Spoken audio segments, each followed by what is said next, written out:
Hi Scrubs, I hope you're well. So in this video I'm going to be talking about some of the things you can do to run a successful club on Star Stable Online. Now there's a couple of key areas that I'm going to be talking about. The name of the club, the type of club, the uniform, the club horse, the club info, and then just some general pointers that I have. So the first thing is the club name. A lot of people put a lot of value in the club name. Some people say that you have to have no more than 2 words and it has to be a super catchy name. And I don't agree with this. And there's nothing wrong with having a super catchy name or something that has 2 words. There's plenty of really successful clubs that have 3 words, and it doesn't necessarily have to be a super catchy name. The important part is that you have a club name that you like, you're proud of it, and just own it. That's what is important there. That's what to focus on. Now the next part I think is very important. This is the type of club. So if you're creating a club and you're the club creator, you need to know a couple of things. Like, the first thing is, what kind of club do you want? And this ties into what kind of commitment you're going to make to that club. Because if you don't have a lot of time to spend on Star Stable, having a daily event club just wouldn't work, because you wouldn't be able to get online every single day, and then probably your members would get annoyed because you're not doing events every single day. So make sure you know how much time you can spend on Star Stable and plan accordingly. Just for example, my club does a club event at least once a month. My members are guaranteed to have that. Now, we might have little other mini events in between, but the guaranteed event is once a month, because that's the expectation there. I know that I can meet that, and it's consistent. And that's another thing, be consistent in what you offer as a club. But if it changes, then update your club members. Another really important part is running events. Like, if you're a dressage club, obviously you want to run dressage events. If you're an events club and you just like doing little different events over all the time, organize those. If you're a competition club, then organize different competitions.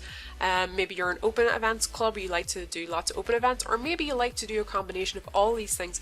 Just decide what kind of club and work with that. There's nothing wrong with doing something for a while and then saying, actually, we want to change this a little bit. Now, it might not suit everybody, but you want to communicate with your members, find out what works, what they're enjoying, and kind of work alongside your own feelings, especially if you're the club creator, and kind of go with that. Now, obviously, if you're doing a daily events, if that's the kind of club that you have, you need to know that you can commit to that. So those are some of my pointers when it comes to what type of club you want to run. Now, the next thing I'm going to mention is uniform. Now, club uniform doesn't have to be a thing. Some clubs don't have it. It depends if you want one. It can be really cool sometimes if you do have a club uniform, if you have your members coming along, because then it's kind of like, you know that that's your club. You can identify people really, really quickly. So it can be super cool for things like that.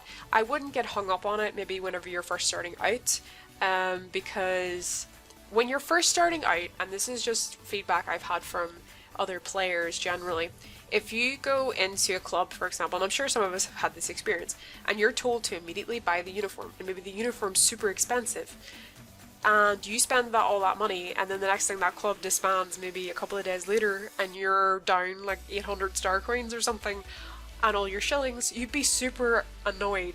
So as a club creator, my advice is, don't always just put so much into the uniform. Wait until your club's a bit more established and then ask do people want a uniform, and design one, and take into consideration how much you kind of want it to spend, because obviously if your club is for really high level players, maybe you want to go with a more expensive uniform. If it's for low level players, then obviously you want to have a uniform that they can wear and that is available to them. That's not going to need certain reputation to get. So think about these things. And I always think this is just a general pointer. It's not something you have to do. I think give people the chance to experience the club before they buy the club uniform. Don't force people to buy the club uniform when they first start, because I don't like that personally, because I think if you go into a club and you don't know if you like it yet and you're like told to buy the uniform, then you're going to be like, oh my goodness, I'm going to have to spend all these star coins or all these shillings on this uniform, and I don't even know if I want to be here yet. And they might panic and they might leave for that exact reason. So let people have a chance to get to know you guys, your other members, you, and then they can buy the uniform. That is my advice there. So this kind of goes into my next point, and this is the club horse. I personally don't like having club horses. I don't think there's anything wrong if you want to have a club horse, but obviously let people get to experience your club a little bit before you ask them to buy a club horse. A horse is a big investment in Star Stable. You don't want to force someone to buy a horse that they don't want. Like, I've had feedback from players in other clubs who have said that they haven't liked joining a club with a club horse because they've had to buy a horse they didn't want to buy.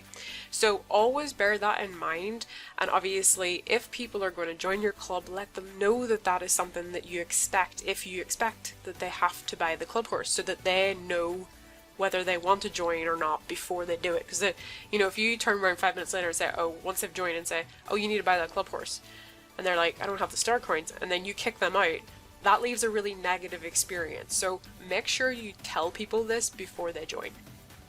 The next part is your club info. This is super important, and the reason for this is because this is where you have your rules, whether you have a list of your uniform, a list of your events, anything else that they need to know about your club. If there's a ranking system, if you have one, like some people like to use the rankings, you know, maybe if you're there a couple of weeks and you get enough points in doing club activities or something, maybe you become a club leader or a novice or a champion or something like that. You know, if you have those kinds of requirements, maybe you have level requirements, player requirements, what kind of horse they have to have if there's a club horse, and use the calendar, especially if you're a daily events club and you have consistent events, or maybe you want to put in championship times in there. Whatever you think suits your club, utilize the club info, because it's one of the first things that new people see when they join, and you don't want it to be blank. So now we're coming to what is my just general advice, and this covers a couple of different things, and I am going to slightly go back to the club info and the rules. Now, whenever you create rules for your club, stick to them, and the reason I think this is so important is because you have somebody that comes into your club and is disrespectful and breaks rules, and you don't enforce those rules, then you are opening up the opportunity for the other members to do the exact same thing. So you have to be consistent with your club rules.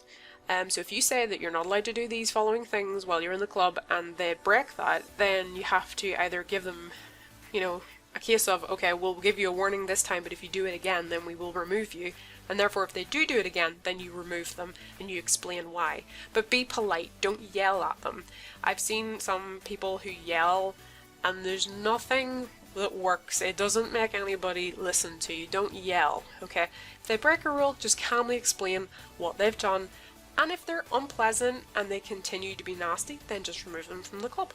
This also kind of relates to avoiding club drama. I have seen many clubs over the years disband because there's been drama within the club, and if you don't want to let that happen, then you need to make sure that if somebody is causing problems, ask them to stop politely, and if they don't, then remove them. You know, if you have a warning system, like in your rules, for example, where you say, you know, 1 strike, you get a warning, 2 strikes, you're out. And I think being like that and being consistent, then people will respect that you have rules and they have to follow them, otherwise you will remove them. And it also does relate to if somebody has been removed from the club and asked to join back, seriously consider whether or not you want to bring that drama back into your club. Is it worth it? It may not be, and you might just have to say, no, I'm sorry, and just move on. Now, the next bit of advice I have is just about adding people or inviting players. Whenever people go into global and say, does anybody want to join the club, that's, you know, pretty common way for people to invite people to a club.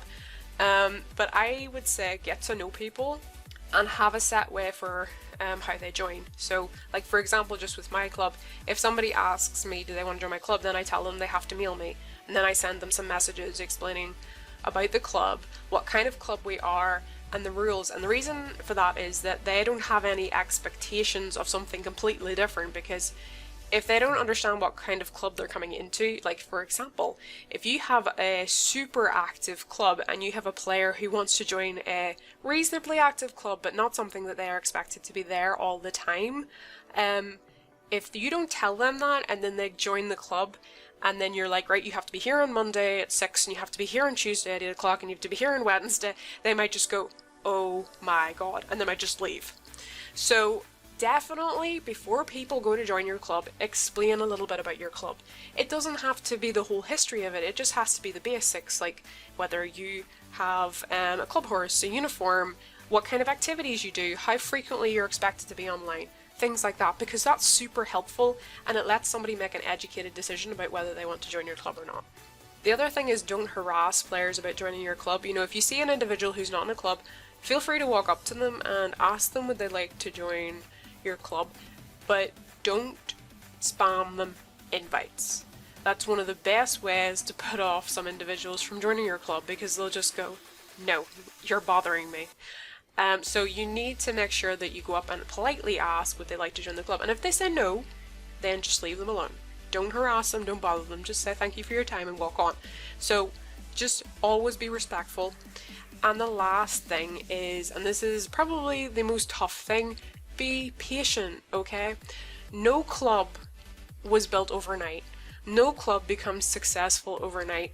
It takes time. We've all started with nobody in the club, and we've all slowly built on it. It could take months, it could take weeks, it could take a year, it could take longer, but just own your club, be respectful, be polite to people, and eventually it will happen, okay? Your club does not need to be big to be successful. I remember when my club had 4 people in it and we had so much fun. Like, I still have a lot of fun with my club now, and it is a bigger club, but it doesn't make me like, oh, my club isn't good because it's only got 4 people in it. No, I loved my club and I still love my club, and that's something important. Just know it's yours, and that's why it's important to you. Don't be worried about what anybody else is doing. It's none of your business what anybody else is doing at the end of the day. They've got their club, you've got yours. So own your club. Own it, be proud of it, and that's all you need to remember. Anyway, Scrubs, I'm gonna leave it there. I hope this video was helpful. I hope you said a little bit. Bye!